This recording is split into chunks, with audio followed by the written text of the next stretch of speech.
Bienvenida, bienvenido a las Sentencias a Debate, un programa del Tribunal Electoral del Poder Judicial de la Federación. Yo soy Lucy Farías y como cada semana lo invito a que se quede con nosotros en un caso específico. Hoy se trata de representación proporcional y paridad en Nuevo León.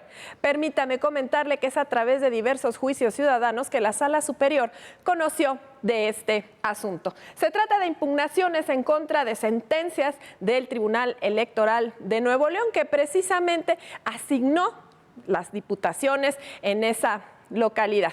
Quiero comentarle que la Sala Superior confirmó, pero si usted quiere saber cómo lo hizo, porque es un tema muy interesante tanto de representación proporcional como de paridad y la complejidad que implica en sí mismo Nuevo León como sistema electoral, pues lo invito a que se quede con nosotros, ya que Pedro Lara y Malo recibe hoy en el estudio a Fernando Dobrak Camargo, quien es analista político, y también recibe a Víctor Manuel Rosas Leal, quien es secretario de Estudio y Cuenta de la Ponencia al magistrado Pedro Esteban Penagos López. Soy Lucy Farías, lo dejo en la presencia muy grata de Pedro Lara y Malo.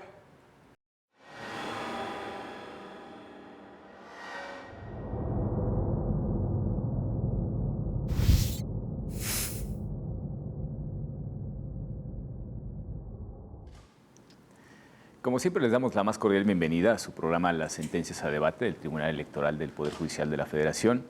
Y también, como siempre, agradecemos a Lucy Farías, quien adelantó la presentación de nuestros invitados. Fernando, Víctor, muchas gracias por estar con nosotros.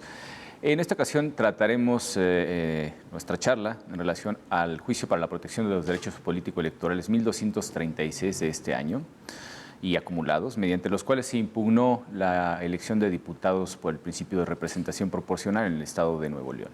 Y como es costumbre, le vamos a pedir a Víctor que nos ponga en antecedentes de este asunto, cuáles son, sé que los precedentes además son relativamente complejos, pero un bosquejo general de cómo llega este asunto hasta Sala Superior. Sí, claro que sí, con mucho gusto. Antes que nada, muchas gracias por la invitación, muy buen día. Bueno, los antecedentes de este asunto tienen su origen precisamente en la asignación de diputados de representación proporcional que hace la Comisión Estatal Electoral de Nuevo León, que fue impugnada por diversos partidos políticos, una ciudadana y diversos candidatos independientes y candidatas mujeres, precisamente porque no estaban de acuerdo con esa asignación. Prácticamente en el caso de los candidatos independientes lo que pretendían era precisamente que se les asignara al bloque de candidatas independientes un escaño porque alcanzaban el umbral mínimo que señala la ley para eso como grupo. En el caso de Movimiento Ciudadano, su pretensión era que se aplicara la votación total emitida para efectos de determinar la sobrerepresentación de un partido político, y finalmente la ciudadana, Marta Elena Chapa, lo que pretendía era una asignación paritaria a efecto de poder lograr precisamente una integración de 50% de diputadas y 50% de diputados. Finalmente, la propia ciudadana promueve ante Sala Superior una facultad de atracción, precisamente solicitando que se ejerza esta facultad para efectos de que se emita un criterio relevante respecto a la paridad de género. La Sala Superior determina que efectivamente se cumplen los requisitos y es como finalmente llega el asunto a este órgano jurisdiccional, a esta Sala Superior, a efecto de resolver ya de manera integral todos los asuntos que estaban relacionados con la asignación de diputados de representación proporcional en Nuevo León. Fernando, bueno, como siempre, bienvenido al programa. Muchas gracias por estar con nosotros. La cuestión aquí parece realmente simple de primera instancia, pero nos encontramos con un sistema muy particular, un sistema, digamos, sui generis en la normativa electoral en el estado de Nuevo León.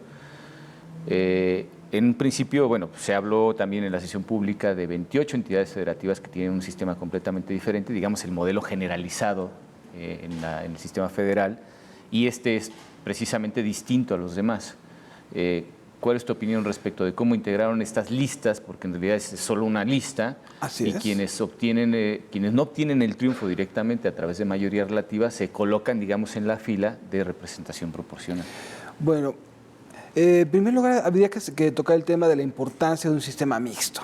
Es decir, A partir de 1986 a nivel federal y en los estados, tenemos un sistema que combina asientos de mayoría y de representación proporcional. Es decir, un sistema de mayoría puro, lo único que genera es sobrerepresentación de algún partido sobre la pluralidad de las personas, y un sistema de representación proporcional no facilita las mayorías. Tiende a equilibrar, digamos. Entonces, así, a partir de 1949 en Alemania se comenzó a adoptar un sistema mixto, y actualmente alrededor de 19 democracias tienen un sistema mixto como el nuestro. Ahora bien, el diablo está en los detalles. Así es. Hablamos de numerosos problemas, por ejemplo, la forma en la que se asignan los asientos. Cualquier fórmula va a dar alguna sobre o subrepresentación a algún grupo. La forma que uno adopte, ya sea de restos mayores, de coeficientes, va a generar algunas distorsiones. Segundo punto, en México es el único país o uno de los únicos 2 países con sistema mixto en donde el ciudadano vota en una sola boleta. ¿Qué significa eso? Un ciudadano vota por lo general en la boleta de mayoría y en la boleta de las listas de partido. Distingue un ciudadano entre ambas cosas. Y aquí, a veces, por votar por una persona popular, nos meten 10 dinosaurios en la lista de partido. Así es. Traen cola, digamos. Exactamente. Sí. Dicho esto, hay otras complicaciones. Tenemos nosotros en México, a partir de la reforma constitucional de hace 2 años, el criterio de candidaturas paritarias. Es decir, todos los partidos deben de tener 50% de hombres y 50% de mujeres. ¿Se resuelve ese problema? En realidad, muy poco. ¿Por qué? Porque pueden estar mujeres al Congreso, pero no significa que les vayan a dar lugares relevantes.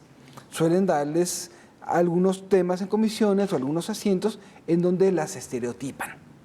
Derechos humanos, niños, corte o confección, perdón, eso no existe, pero bueno, tienden a haber algunas comisiones en donde no salen de ese estereotipo y no implica necesariamente el dar una corresponsabilidad paritaria. Y otra cosa muy importante, varios estados tienen lo que se conoce como el repechaje. ¿Qué significa eso?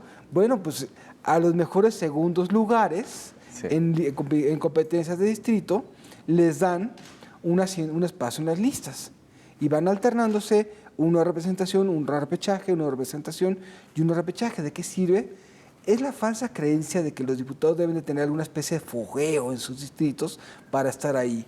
Sirve más o menos bien en el tema para México. Podría servir quizás en un entorno donde no haya reelección, pero a partir de estos momentos, cuando comienza a haber reelección, justo con la reforma, con la misma reforma, lo único que vamos a generar con ese famoso repechaje es dar personas que no tienen por qué competir gran cosa, mantener una base de votos de alrededor de un 10% en sus distritos, y aún así van a ganar un asiento de representación proporcional. Es como los programas de supervacaciones de los 80, nadie pierde, ¿no? Exacto, todos sí, se llevan su dotación de Sonrix y su balón Garcés, ¿no? Entonces tenemos un sistema que está hecho sin ninguna visión de futuro, sin ninguna visión de cómo se quiere tener una representación adecuada, y está hecho a partir de ocurrencias en muchos de los estados, como acabamos de poner. Este sistema de repechaje está en Jalisco, está en Sonora, lo tiene en Nuevo León, lo tuvimos en el Distrito Federal, pero no funcionó. Y bueno, pues creo que cada uno de los estados tiene el derecho a hacer las burradas que quieran, porque de eso se trata la democracia, ¿no?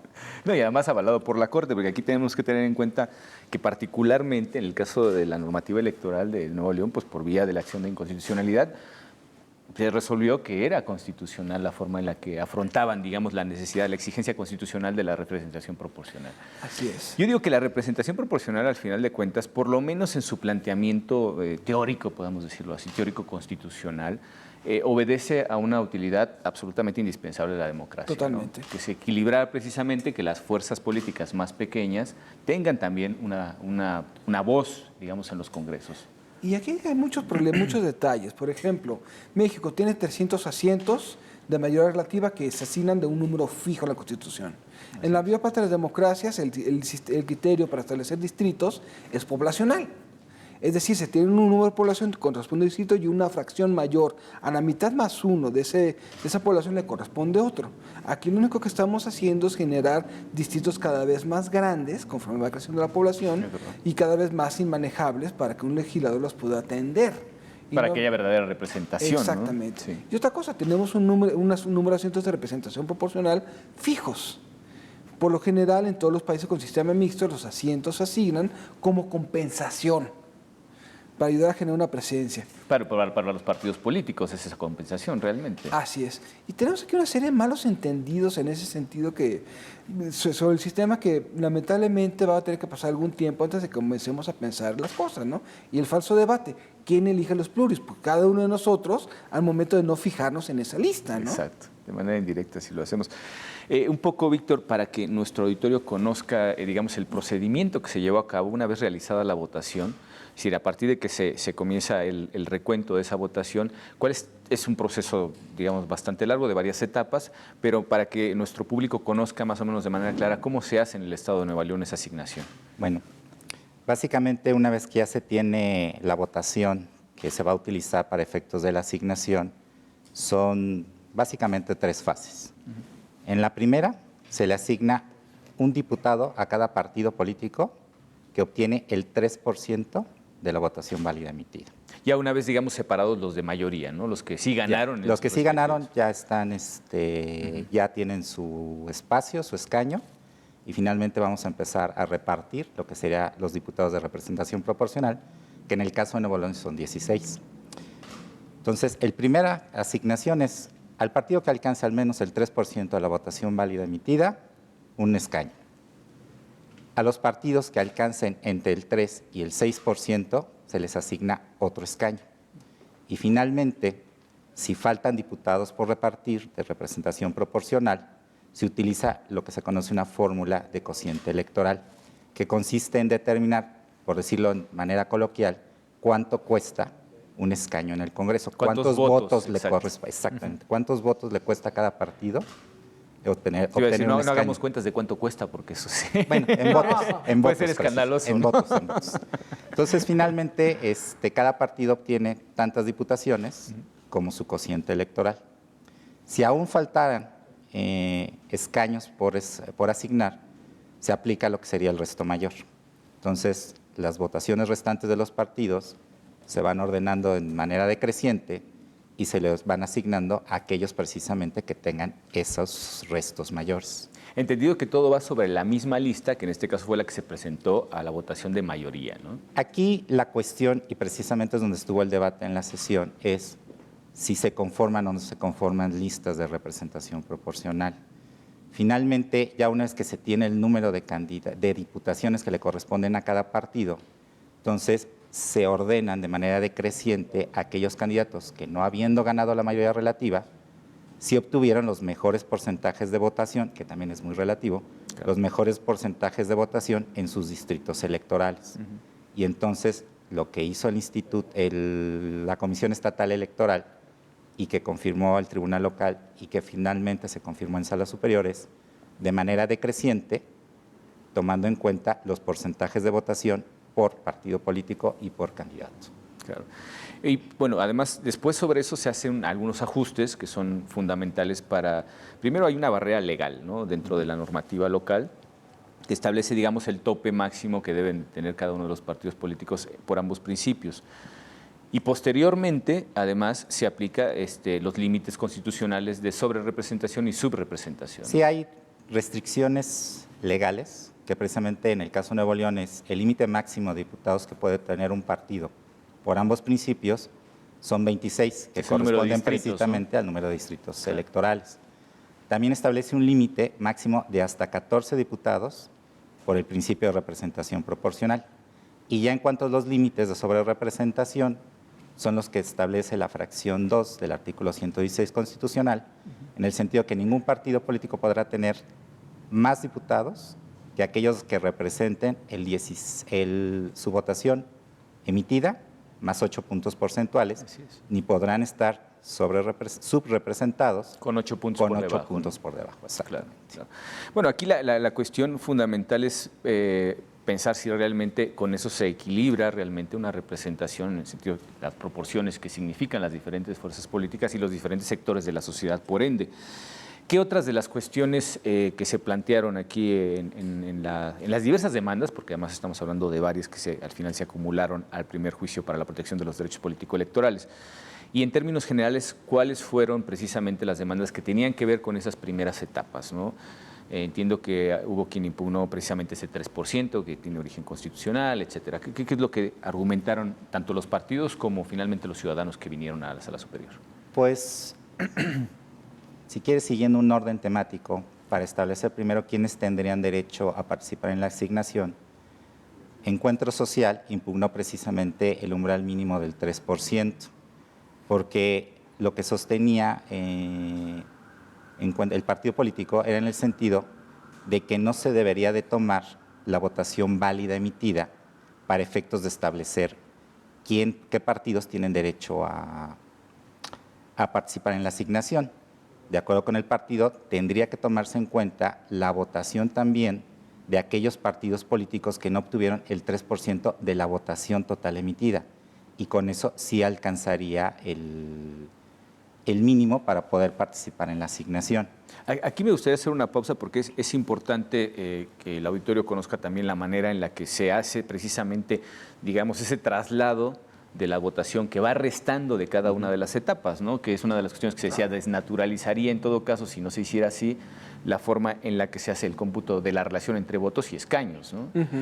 Y creo que la cuestión aquí fundamental es decir, cada una de las etapas, los votos que ya se tomaron en cuenta para consolidarla, van para afuera. Así ¿no? es. Y quedamos con el resto, igual que la asignación se hizo de manera original en cuanto a los diputados que quedaron, los de mayoría, digamos, ya están fuera, esos votos están fuera, y el resto es el que se utiliza para la asignación de representación proporcional, ¿no? Totalmente.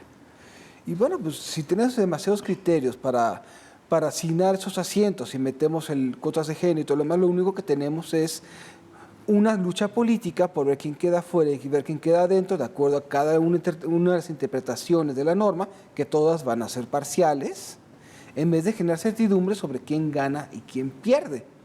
Es decir, este es un resultado directo y único de la sobreregulación. Sí. Estamos hablando de demasiada corrección política.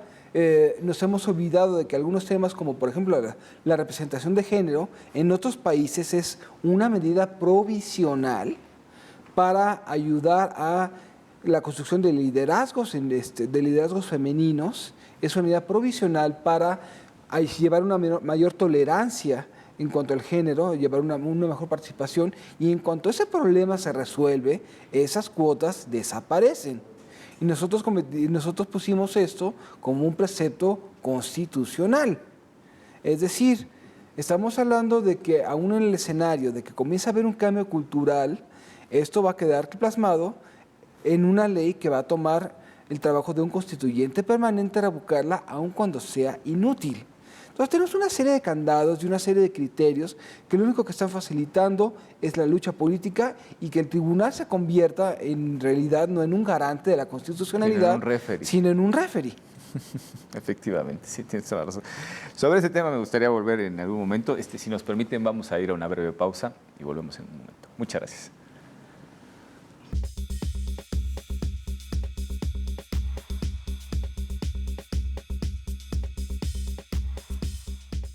Este año, elegiremos diputados federales y autoridades en 17 entidades federativas. Las y los mexicanos podemos tener la certeza de que contamos con instituciones fuertes. Muestra de ello es el reconocimiento que recibió el Tribunal Electoral como la mejor institución electoral del año, entre órganos de todo el mundo. Lo que ratifica nuestro trabajo de cara al proceso electoral 2015. Tribunal Electoral del Poder Judicial de la Federación. Tú tomas la decisión, nosotros la protegemos. Amigos, un gusto como siempre poder saludarles. Esto es Justicia Electoral a la Semana, un programa del Tribunal Electoral del Poder Judicial de la Federación, en donde se analizan los temas político-electorales más relevantes de nuestro país. En cada emisión, la opinión calificada y reconocida de especialistas en la materia. Porque la política es negociación, la política es diálogo. Vemos que los legisladores hacen muy buenas leyes, pero hágase la ley en las mulas de mi compadre, ¿no? Ya dejamos esa forma tradicional que estudiamos en la escuela de la pirámide que les enseñan a decir la Constitución es la norma suprema. Sin duda, hoy por hoy los ciudadanos pues ya están protegidos y tienen derecho a participar de forma independiente. La justicia electoral al alcance de todas y todos. Soy Guadalupe Juárez y lo invito a que nos siga a través de Plataforma Electoral, el canal de televisión por internet del Tribunal Electoral del Poder Judicial de la Federación, donde tú tienes mucho que ver. La democracia es cuestión de todos los días y de todos los ciudadanos, de grandes y pequeñas decisiones. En el Tribunal Electoral trabajamos para que tu voz sea respetada. Resolvemos a favor de la igualdad política entre mujeres y hombres. Defendemos las decisiones que toman con autonomía los pueblos y comunidades indígenas. Nuestras sentencias garantizan el respeto a tus derechos político-electorales, consolidan nuestra democracia. Tribunal Electoral del Poder Judicial de la Federación. Tú tomas la decisión. Nosotros la protegemos.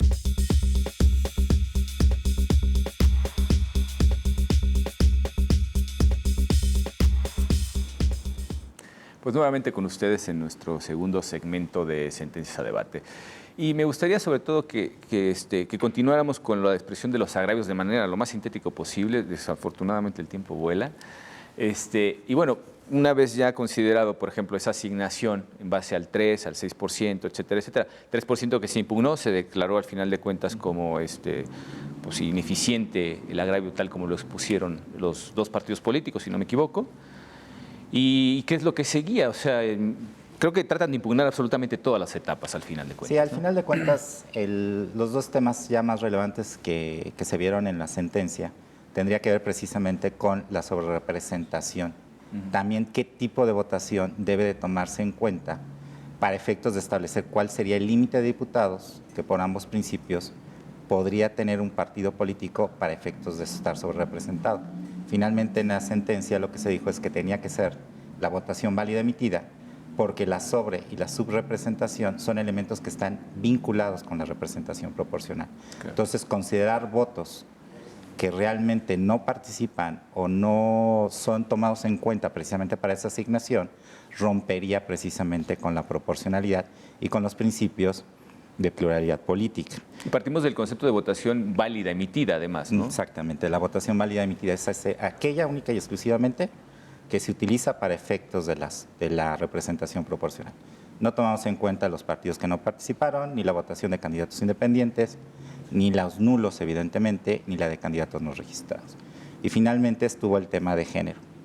Ahí, finalmente, lo que venía pretendiendo tanto el Partido Acción Nacional como Marta Chapa, la ciudadana, era precisamente que se aplicara en la asignación los principios de paridad y alternancia. Y finalmente lo que se establece en la sentencia es en el sentido que que finalmente el límite a la paridad de género se encuentra o se garantiza en el registro de los candidatos. Claro. Las propuestas que hacen los partidos políticos. Ahí es donde la norma se tiene que cumplir.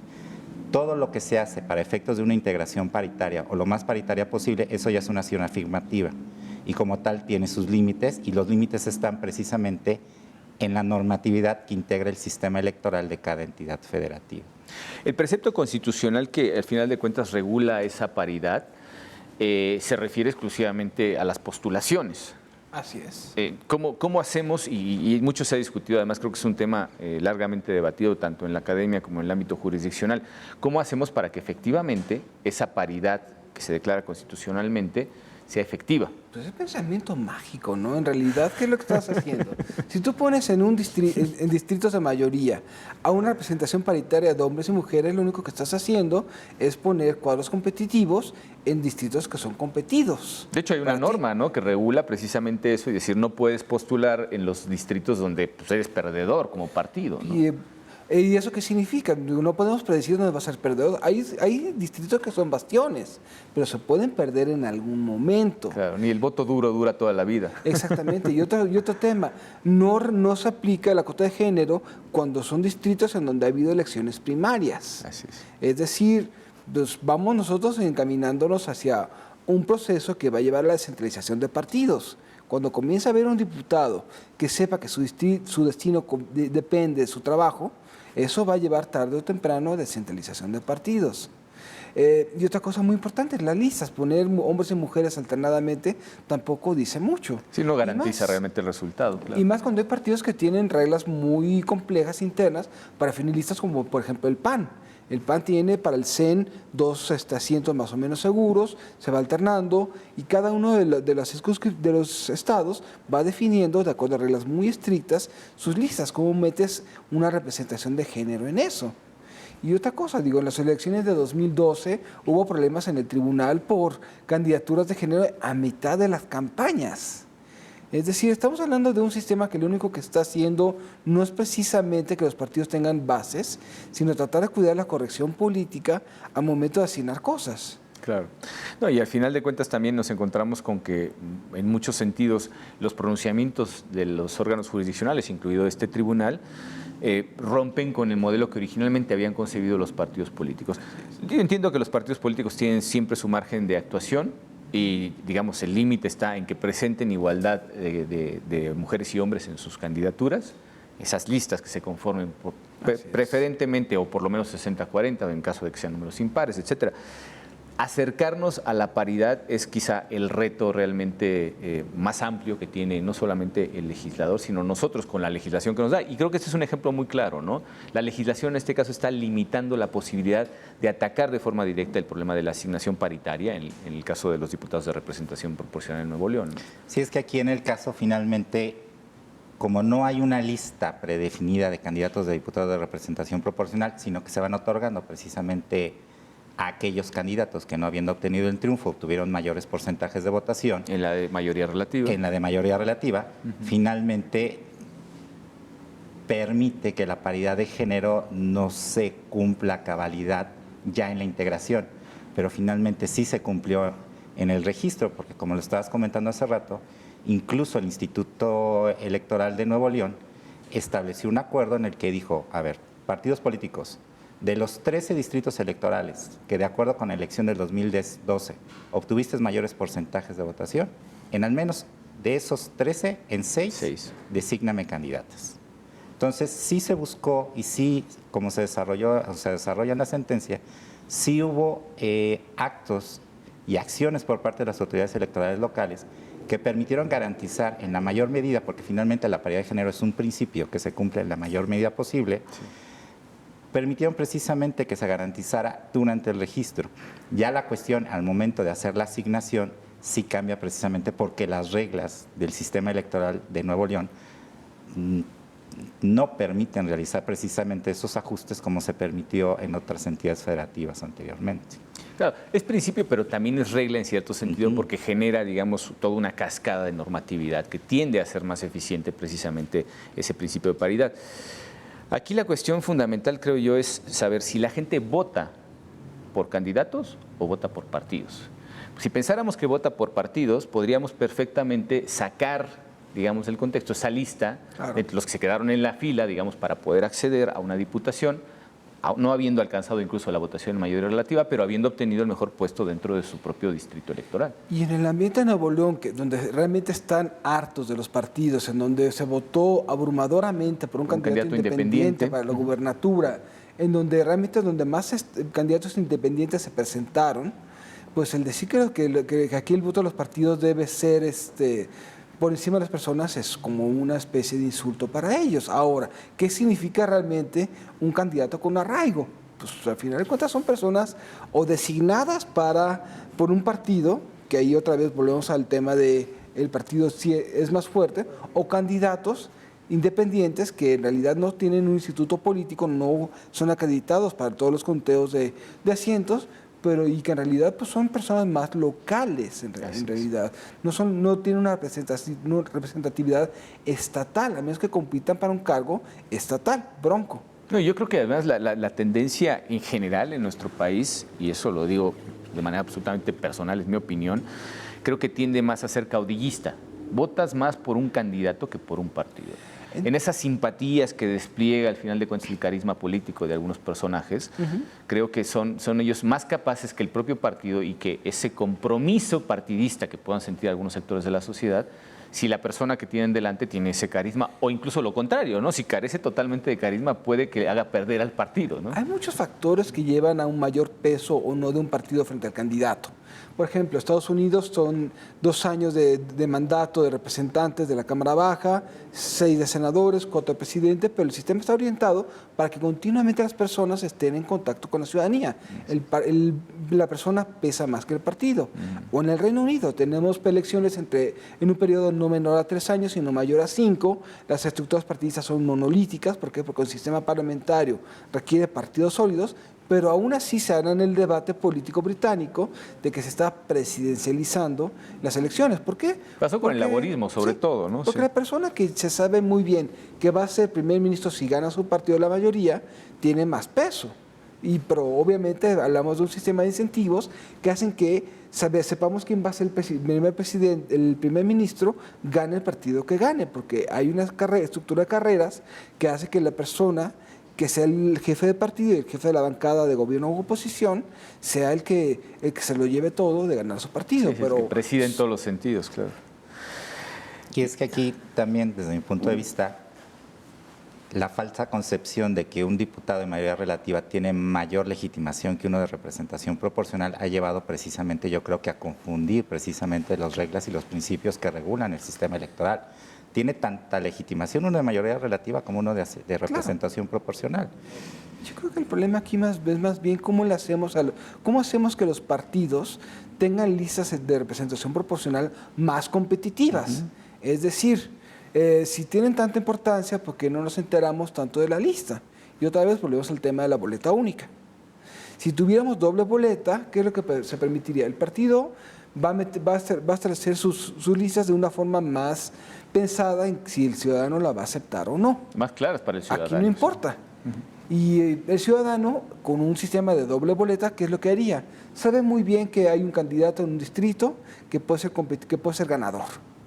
Pero puede haber un caso en donde el partido con el que el ciudadano simpatiza sea minoritario, no tenga posibilidad de ganar. ¿Qué es lo que hace? Bueno, si el candidato de distrito no le gusta, puede votar por alguien que se acerque más a sus preferencias que ese, y vota por su preferencia real en la lista. Claro. Entonces es como es otra vez el tema. Creemos que el ciudadano no juzga, creemos que el ciudadano es menor de edad. Y realmente esta reforma de la doble boleta ni siquiera es un tema constitucional. Con meternos al código, con eso basta. Se resuelve. Sí, muy cierto. Es muy cierto. Digo, la normativa en este caso podría haber sido más amable con la posibilidad de hacer esa asignación paritaria ya en la conformación del órgano, porque bueno, pues sabemos que están en las listas e hizo además las acciones necesarias para poder reforzar ese principio constitucional y acercarlo.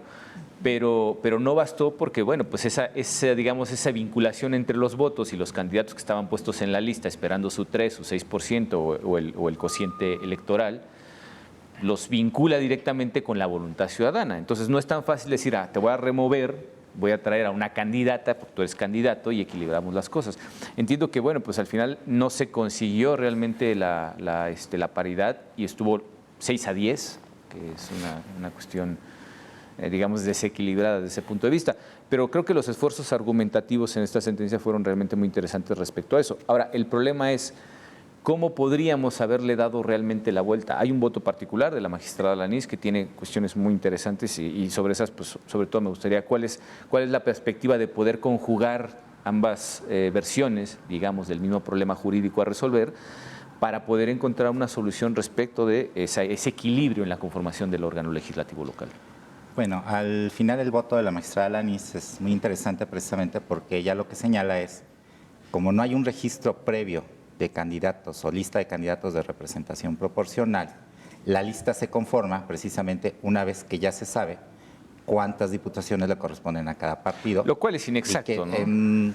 Bueno, porque ya estaba conformada la lista. O sea, ya estaba previamente registrados los precandidatos. Que no hubiera lista, eso es otra cuestión. Exacto. Entonces dice, en ese momento en que vamos a integrar esas listas por partidos políticos, lo que se podría hacer es ahí sí aplicar el principio de paridad y alternancia. Que sea precisamente el género mejor votado el que determine precisamente la pauta de alternancia. ¿Cómo quedaron los géneros en la etapa, digamos, digo, la etapa por llamar precisamente disociar una etapa de la otra, la etapa de mayoría relativa? Porque quizá ni siquiera haciendo esa alternancia se hubiera alcanzado la paridad. No sé cuántos hombres quedaron, por ejemplo, en mayoría relativa. En caso de mayoría relativa quedaron 16 hombres y 10 mujeres. Entonces, sí fueron 16 y 10, sí. Finalmente lo que pretendía precisamente la ciudadana Marta Chapa era, a ver, los primeros que asignes tienen que ser mujeres para efectos de compensar la disparidad de género que generó la mayoría relativa. Sí, no era cuestión de poner un hombre, una mujer, un hombre, una mujer justo en esa lista que faltaba porque iba a quedar igualmente desproporcionado. Desproporcionado. Entonces, lo primero que haces es compensar y después ya aplicas paridad y alternancia.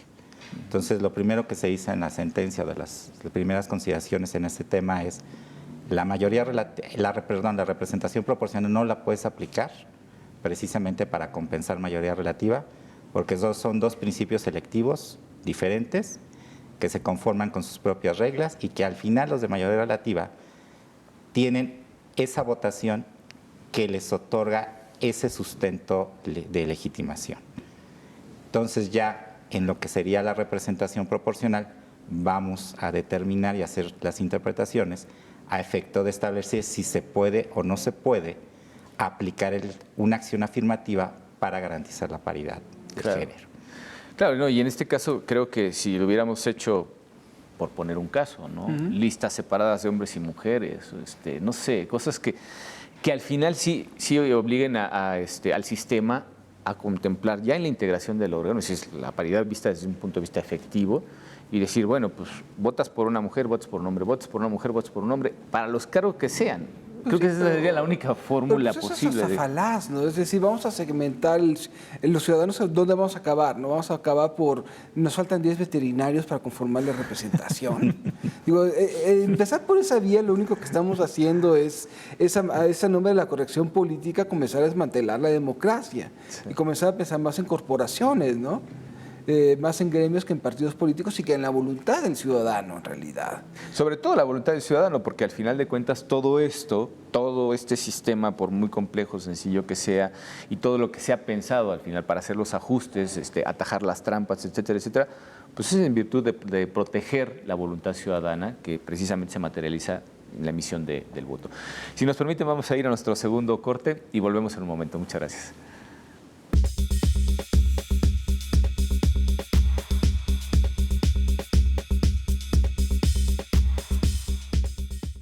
La democracia es cuestión de todos los días y de todos los ciudadanos, de grandes y pequeñas decisiones. En el Tribunal Electoral trabajamos para que tu voz sea respetada. Resolvemos a favor de la igualdad política entre mujeres y hombres. Defendemos las decisiones que toman con autonomía los pueblos y comunidades indígenas. Nuestras sentencias garantizan el respeto a tus derechos político-electorales, consolidan nuestra democracia. Tribunal Electoral del Poder Judicial de la Federación. Tú tomas la decisión. Nosotros la protegemos. Esto es El Arte de Juzgar, un programa del Tribunal Electoral.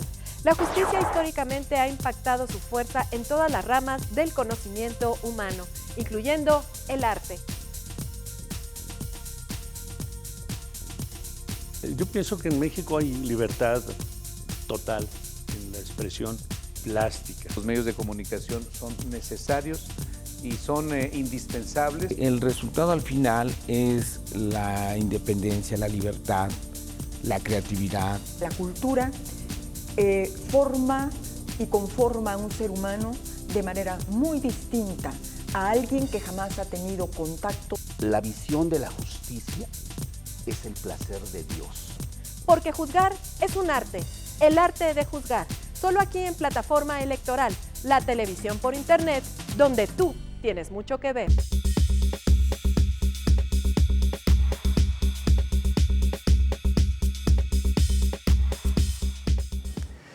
Bueno, pues ya estamos en nuestro tercer segmento de este programa y creo que, bueno, pues al final de cuentas el debate está muy interesante. Se confirmó realmente la resolución del Tribunal Local en este caso en absolutamente todos los sentidos.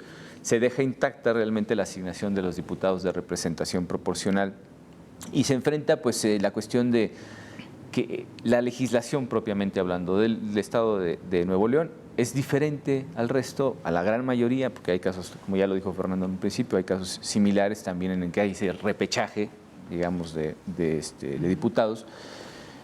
¿Cómo se plantea esto al final? Si ya tenemos una acción de inconstitucionalidad resuelta por la Suprema Corte y que se ha dicho, bueno, es que el sistema electoral es constitucional, hablando de Nuevo León.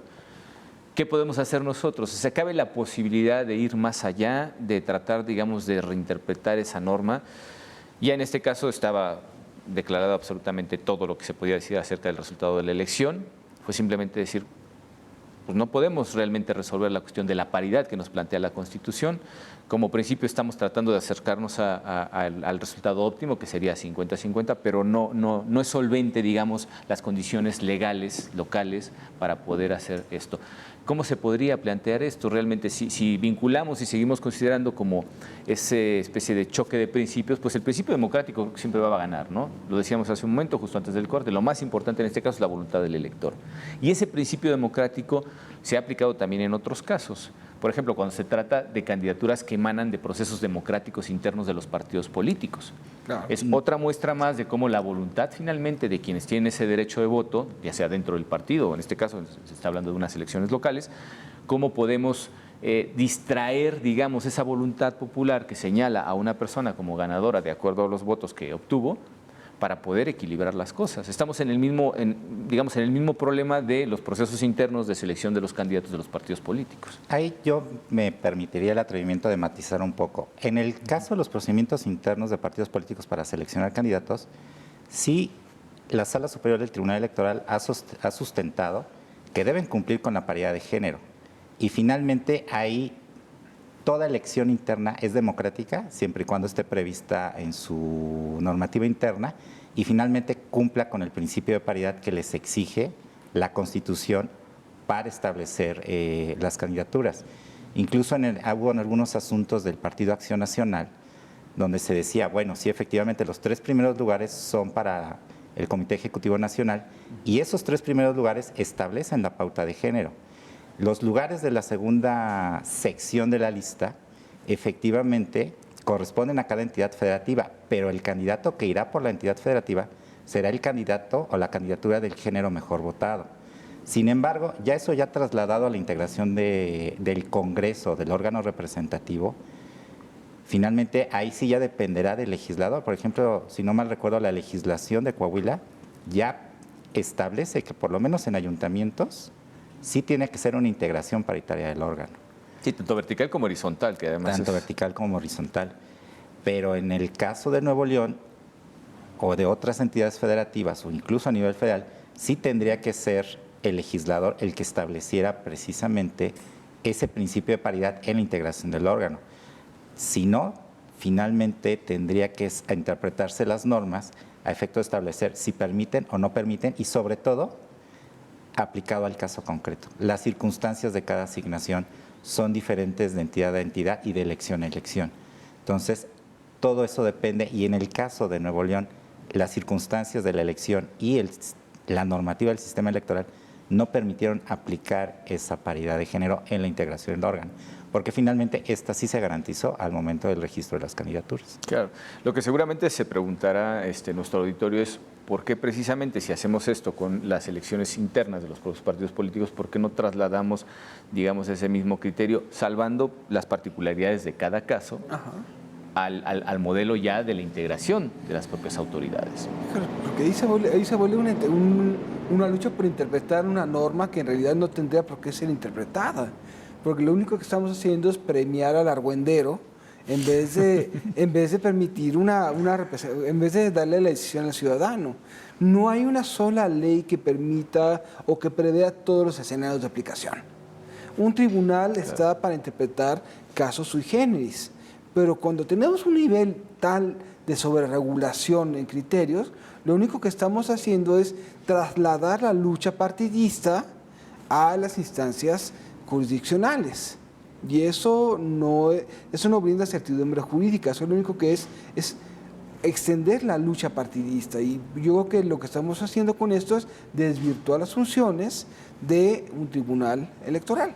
Claro, y precisamente me gustaría retomar eso, porque creo que la cuestión de la certeza jurídica, que además se habla en esta sentencia de ello, es fundamental porque conocer las reglas, pero conocerlas a pie juntillas, es fundamental para que las personas puedan tomar su decisión de manera correcta, de acuerdo a sus expectativas, a la forma en la que se identifican con los posibles candidatos, a sus simpatías simple y llanamente o a sus intereses. Y en esta cuestión creo que si no trasladamos el principio constitucional a un marco más sólido, aterrizado dentro de las propias legislaciones, va a ser muy difícil que en la práctica se pueda llevar a cabo precisamente la aspiración de ese 50 y 50%, ¿no? Y más aún, entiendo que este marco legal es producto ya de la última reforma que se hizo a nivel estatal, tratando de ser congruente con la reforma constitucional correspondiente. Entonces, estamos a una distancia realmente muy grande, por lo menos la expectativa así lo proyecta, respecto de la forma en la que podamos afrontar con claridad el traslado de los principios constitucionales como el de paridad y aterrizarlo de una manera practicable dentro de las propias legislaciones locales. Claro, y tenemos aquí dos caminos. Es decir, vamos a insistir en poner una serie de principios, conceptos y valores a la ley, que lo único que vamos a hacer es acabar de hacer una obra barroca que es altamente interpretable y que nunca va a dejar satisfecho a nadie, o vamos a comenzar a poner las cosas en su nombre, ¿no? ¿Qué significa la decisión del ciudadano? El ciudadano no necesita barroquismos, el ciudadano necesita simpleza y claridad, rendición de cuentas. Exacto. ¿Por qué? Porque entre más adornes esta ley, más difícil también va a ser para el ciudadano interpretarla. Entonces, creo que tal vez sería muy bueno poner sobre la mesa en el debate liberalizar normas, no sobreregularlas. Claro. Y lo único que estamos haciendo con estos hermosos merengues es complicar las cosas más allá de la decisión del ciudadano. Sí, yo creo que esas medidas contribuirían también a responsabilizar al ciudadano respecto de sus decisiones, ¿no? La cuestión de género la hemos empujado hasta el punto de forzarla en muchos sentidos. Es un tema importantísimo y no se puede soslayar, por supuesto, más porque es históricamente la aportación de las mujeres a la sociedad siempre ha estado relegada a segundo plano. Pero la situación es darle al ciudadano los instrumentos lo más claros y simples posibles para que él realmente se responsabilice. Si él ya tiene una conciencia de género, pues votará seguramente mitad y mitad y dirá, bueno, pues mi voto, ¿cuántos votos tengo? Pues tengo 4, 2 para hombres, 2 para mujeres, de acuerdo a mis preferencias, lo más cercano posible, ¿no? Claro. Y en ese sentido, pues los principios constitucionales abren el panorama, pero no lo acotan. Ese es un problema muy grave también que tenemos respecto de las posibles interpretaciones e incluso llegamos hasta el nivel de la ponderación, enfrentando derechos a la luz de un solo principio que debería, en todo caso, de hacerlos homogéneos, no de distanciar unos de otros, ¿no? Así es. Sí, al final todos los principios constitucionales tendrían que aplicarse de esa manera homogénea para efectos de lograr el fin que persigue precisamente esa Constitución Federal. Y es que la paridad de género, como muchos temas, no se debe quedar nada más en el proceso electoral o en el tema electoral. Finalmente la paridad de género tiene que trascender, como yo creo que está trascendiendo, a muchas fases de la sociedad, a muchas etapas, etapas de la sociedad, estratos de la sociedad, que finalmente eso permite que después se lleve a la elección. Entonces, en el momento en que el ciudadano, los partidos y los candidatos y candidatas vayan con las reglas claras, fomentará participación y, como tú dices, generará responsabilidad de todos los actores políticos al momento de la elección. Claro, los ciudadanos al final de cuentas también en este país podemos decir que somos todos inmaduros ciertamente por la relativa novedad de la democracia practicable, pero también creo que la responsabilidad política pues la hemos arrastrado desde el principio de los tiempos, ¿no? Yo siempre he cuestionado eso de que seamos inmaduros o no. Ningún país es maduro para tomar una regla, ¿no? Si no estamos creyendo que es un juego de video, ¿no? Llegaste al segundo nivel, ahora tienes reelección inmediata por 2 periodos. Eso es una falacia. O empezamos a pensar que hay democracias de nivel 1, 2 y 5, ¿no? Alemania ya puede ser la Genkidama, yo creo, ¿no? O sea, estamos hablando de una serie de falacias. Ningún ciudadano es completamente responsable en ninguna parte del mundo. Nadie está listo para una ampliación de libertades, pero eso sí, las libertades que tenemos son producto de luchas del ciudadano, claro, no son concesiones del gobernante. Todos los derechos de las mujeres y los derechos igualitarios son resultado de presiones. Y yo creo que lo que estamos haciendo con este tipo de normas es dejar a un lado las presiones a nombre de la corrección política. Así es, efectivamente. Y yo creo que, bueno, pues al final de cuentas, todas las conquistas políticas de este país, sobre todo las más recientes porque son las más notorias y además las que nos están tocando vivir realmente como un proceso transformador global o no diría yo homogéneo, porque hay muchísimas diferencias respecto de los sectores que conforman la sociedad, pero sí que tienden por lo menos a poner un panorama más llano de la situación en la que nos encontramos. Y la experiencia, además de haber transitado por una época muy larga de autoritarismo, creo que debería de ser la lección más clara y precisamente la que nos diera la experiencia necesaria para poder oponernos a volver a ese esquema político y de gobierno. La cuestión ahora, particularmente, y creo que estarán de acuerdo con esto, la nueva tendencia que se ha adoptado, sobre todo en torno a los derechos humanos, y que ha sido producto de una presión, sobre todo de naturaleza internacional. Tenemos, bueno, pues los casos Radilla Pacheco, el campo algodonero, el de Castañeda Guzmán contra el Estado mexicano, etcétera, etcétera. Han transformado realmente el enfoque que el legislador tenía originalmente, de tal forma que lo han forzado a hacer cosas que podríamos pensar desde ese punto de vista hegemónico que tuvimos durante 70 años, que son en contra de la voluntad del propio legislador, ¿no? Digamos que le hemos hecho manita de puerco la sociedad y los actores principales para tratar de cambiar las cosas. Pero ¿de qué sirve si eso al final de cuentas no se concreta en la práctica en cuestiones como declarar principios constitucionales como la paridad, si no los podemos llevar a cabo por unas cuestiones que tienen que ver, bueno, sí, con la autonomía de las entidades federativas para poder darse su propia normatividad, reconocido, por supuesto, por la Suprema Corte, por la propia Constitución, pero que no alcanzan de alguna manera a aterrizarse con esa tendencia general que está empujando, está generando una presión para que las condiciones sean reales en la igualdad entre hombres y mujeres, entre otros muchos temas, ¿no? Porque creo que estas reformas han tocado bastantes cuestiones que son muy importantes. Pero ¿hasta qué punto estamos hablando de la responsabilidad de los propios neoleonenses en elegir un sistema que no les está funcionando y tener que convertir al Tribunal Electoral en un árbitro de argüendes, ¿no? Ahí hay grandes diferencias. El pueblo de Nuevo León tiene el derecho a hacer lo que quiera, a equivocarse, pero pues es un producto de su debate. Si no tienen un debate abierto y realista sobre esto y creen que inventando ocurrencias los van a colocar en la vanguardia del diseño institucional, sea lo que significa, pues allá ellos, ¿no? Claro. Sí, digo, está la población también de por medio, que finalmente, y somos una federación, hay cuestiones que deberíamos de poder compartir de manera transparente. Exacto, ¿no? Y la federación es un experimento, es una prueba y error. Es decir, lo que se haga en un estado exitoso o no, debe ser un aprendizaje para todos.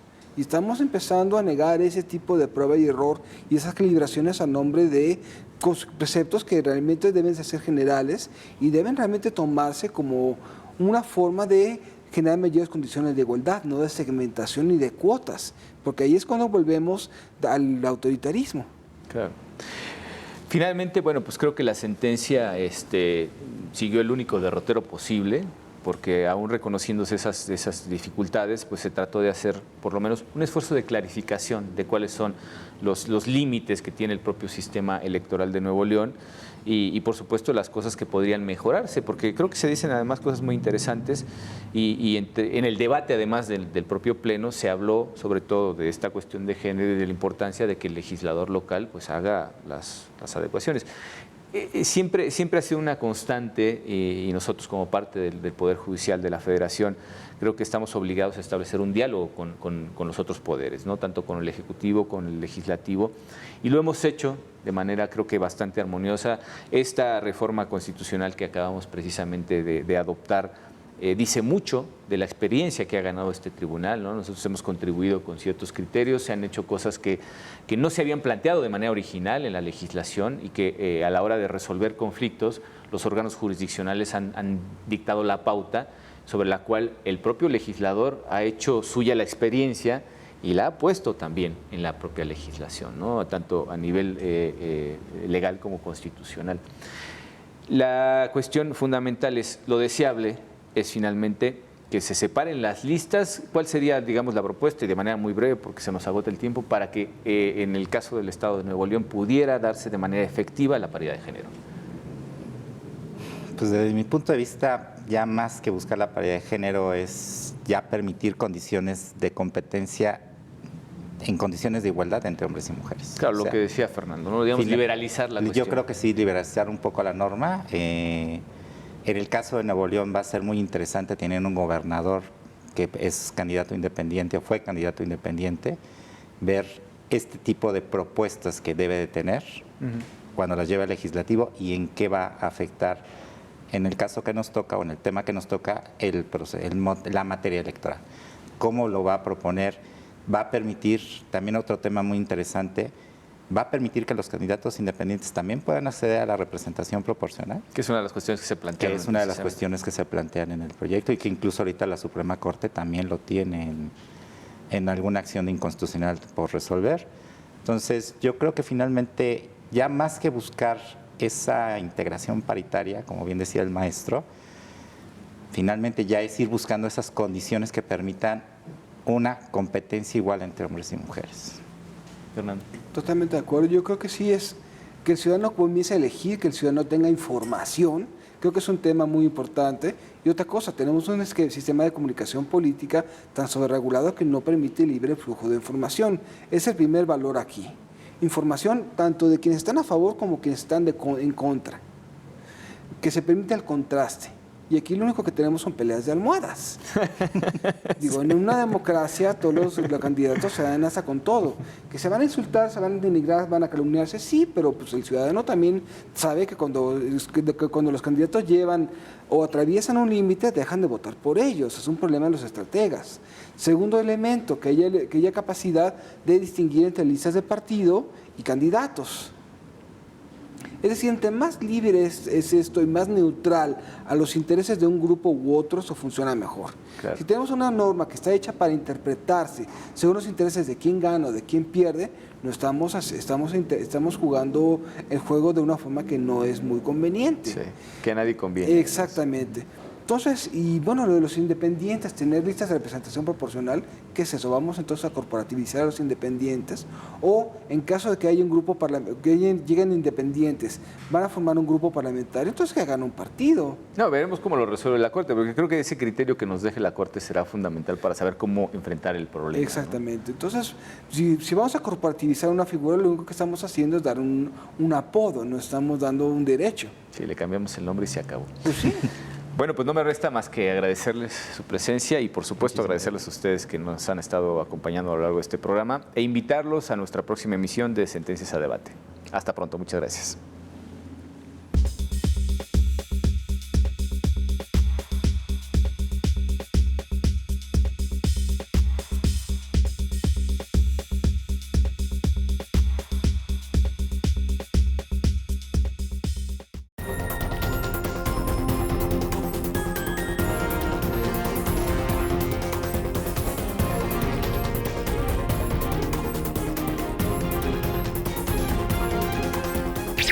Conócete es un espacio de opinión y análisis donde convergen los derechos político-electorales de las mujeres, los pueblos y las comunidades indígenas, así como grupos en situación de vulnerabilidad.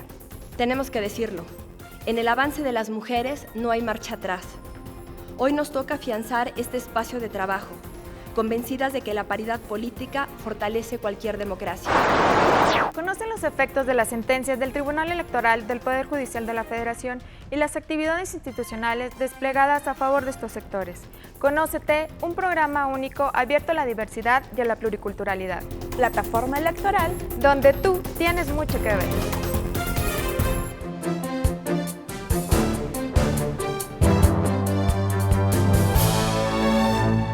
En el Tribunal Electoral protegemos los derechos político-electorales de las y los mexicanos.